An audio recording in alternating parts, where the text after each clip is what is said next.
नमस्कार प्रेक्षकांनो, जुडी गाडगे या मालिकेच्या नवीन भागामध्ये आपल्याला असं पाहायला मिळणार आहे की आता धैर्यला कळलेलं असतं की सावी हिला वेड्यांच्या दवाखान्यामध्ये भरती केलं आहे आणि त्यामुळे तो आता तिकडे थेट निघालेला असतो।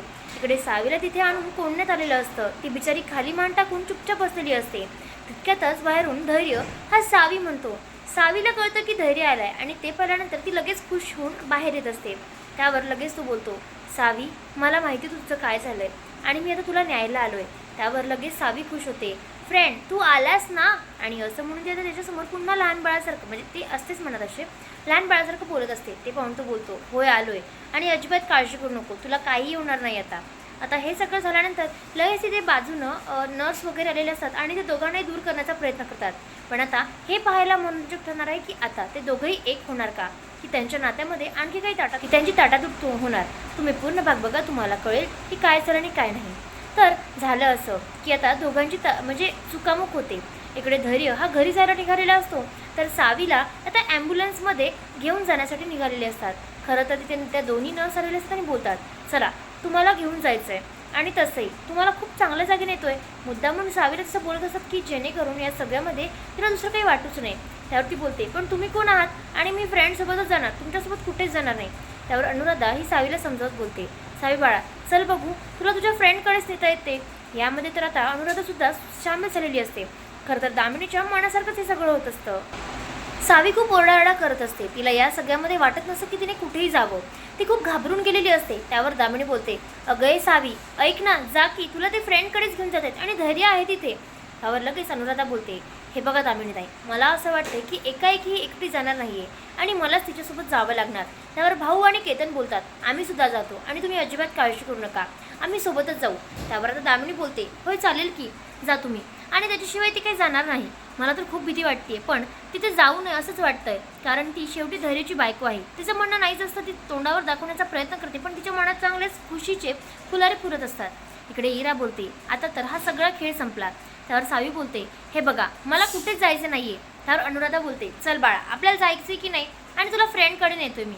आणि असं म्हणून ते चौघेजण तिथून जात असतात। खरं तर अनुराधा खूप रडत असते आणि भाऊसुद्धा, पण त्यांना वाटत असतं की ती खरंच वेडी झाली आहे। तर त्यांना तरी काय माहिती दामिनीने मुद्दामून तिला वेड्या बनवण्यासाठी नाटक केलेलं आहे। तर इकडे आता अवंती आणि नीताला कळतं, त्या दोघीजणी खूप घाबरतात, नेमकं काय करावं। आता सगळं त्यांच्या हाताबाहेर गेलेलं असतं, त्यांच्यासमोर फक्त धैर्य आला तर सगळं काही सांगावं हेच मात्र उरलेलं असतं। इकडे आता पराग हा विचार करतो, सावी आता नीट असणार ना, तिच्या विषयीच तो विचार करत असतो। इकडे दामिनी आता तिथून ती अनुराधा वगैरे सावी वगैरे गेल्यानंतर ती खूप खुश असते। सावी हातपाय मारत असते, तिथून सुटण्यासाठी प्रत्येक प्रयत्न करत असते, पण कुणी तिला सुटू देत नाही। इकडे तिथे ती सावी बोलते, हे बघा तुम्ही मला नका घेऊन जाऊ। त्यावर आता इकडे धैर्य जो असतो ना, तो बाजूने ॲम्ब्युलन्सच्या बाजूनच निघत असतो। इकडे आता तिला फ्रेंड ती कंटिन्यू त्याच्या नावाचा जपच करत असते, पण शेवटी या सगळ्यात धैर्याला काही तिचा आवाज ऐकू येत नाही। इकडे धैर्य जो असतो ना, तो सावीकडे बघण्याचा प्रयत्न करतो। त्याला वाटतं की खरंच सावी असावी, पण मधातच नर्स आल्याने तिथे आता तो घाबरून जातो आणि नेमकं काय झालेलं आहे त्याला कळत नसतं। खूप हवाधून सुटलेली असते, कारण तर इकडे हवाधून निघालेली असते, खूप सुटलेली असते, कारण पावसाचं वातावरण झालेलं असतं। तर इकडे धैर्य जो असतो ना, तो सावीच्या मागे मागे जाण्याचा विचार करतो आणि अवंती धैर्याला संपर्क साधण्याचा प्रयत्न करतात, पण त्यांच्याकडे काहीच एक पर्याय नसतो। तर इकडे त्या दामिनी बोलते, चला आपला प्लॅन हा सक्सेसफुल झालाय।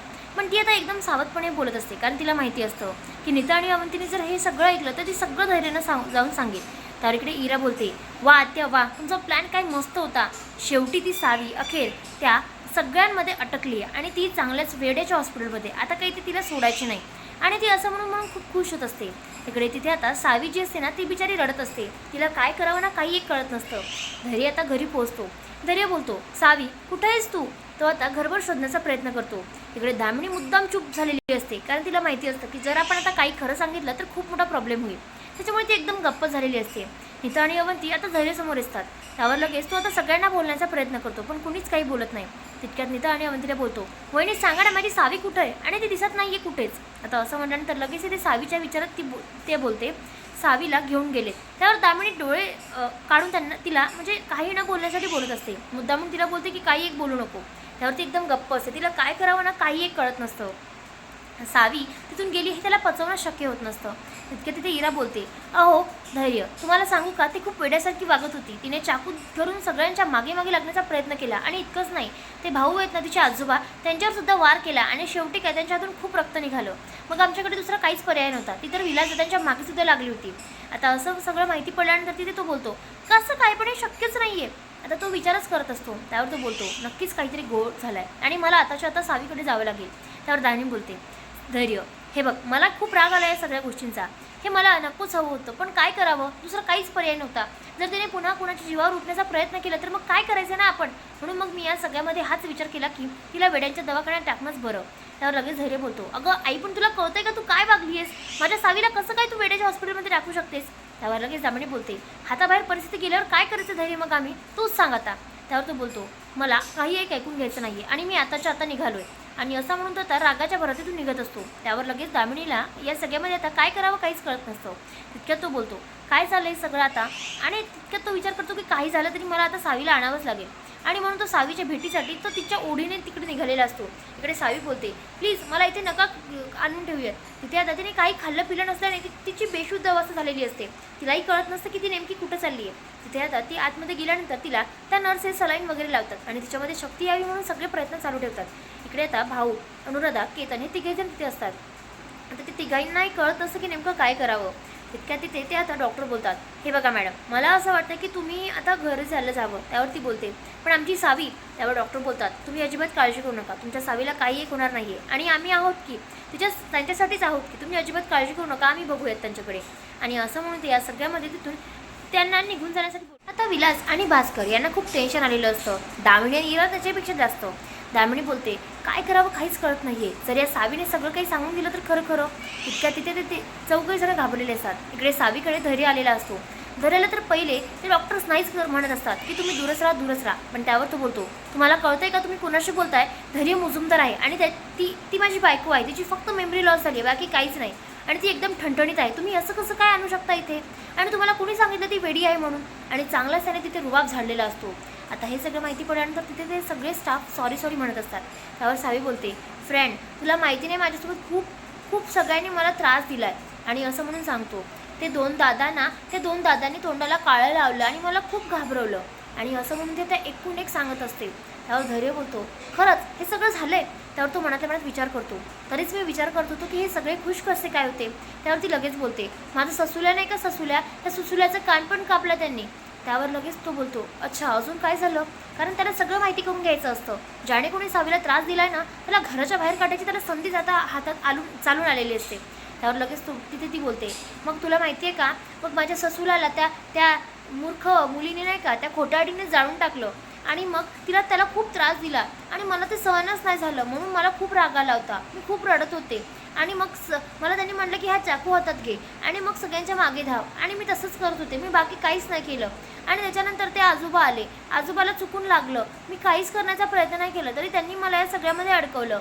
ती बिचारी खूप रडत असते आणि या सगळ्यामध्ये धैर्य बोलतो, तू अजिबात काळजी करू नको सावी, मला आता सगळं कळलंय. त्या खोटाडीला आपण आता घराच्या बाहेर काढायचं. आणखी कुणी काही केलंय का? त्यावर लगेच तिथे ती बोलते, माहीत नाही, पण मला खूप त्रास दिला आहे सगळ्यांनी. सगळे खूप वाईट वागले माझ्याशी. आणि ती आता रडत पुन्हा देत रडत सांगत असते. त्यावर तो बोलतो, अजिबात काळजी करू नको, आता मी आलोय ना, आता सगळं काही व्यवस्थित होईल. तो बोलतो, चल आता तू घरी. आणि असं म्हणून तिला तो थेट घरी घेऊन जातो. त्यावर लगेचच सगळे घाबरून जात असतात. तितक्यातच दामिनी बोलते, तू कशी काय आलीस? बरं झाली आज सावी आली. त्यावर इराचा चेहरा खाडकन पडतो आणि विलास आणि भास्करचा आपला प्लॅन फ्लॉप झालाय हे मात्र त्यांना कळून चुकलेलं असतं. त्यावर लगेच धैर्य सगळ्यांना आवाजात बोलतो, सगळं काय केलं तुम्ही? आणि मी घरी नसताना तुम्ही सावीशी असं कसं काय वागू शकले? तरी मला माहिती होतं की कोणी तिची काळजी घेऊ शकणार नाही. आणि आई, तू तर म्हणाली होतीस ना सगळे व्यवस्थित काळजी घेऊ शकणार, मग असं कसं काय झालं गं? आणि तिथे त्यांनी चांगलं सगळ्यांना झाकून ठेवलेलं असतं. तुम्हाला हा भाग कसं वाटलं ते मला नक्की कमेंटला कळवा आणि भेटूया पुढच्या भागात. तोपर्यंत शुभरात्री.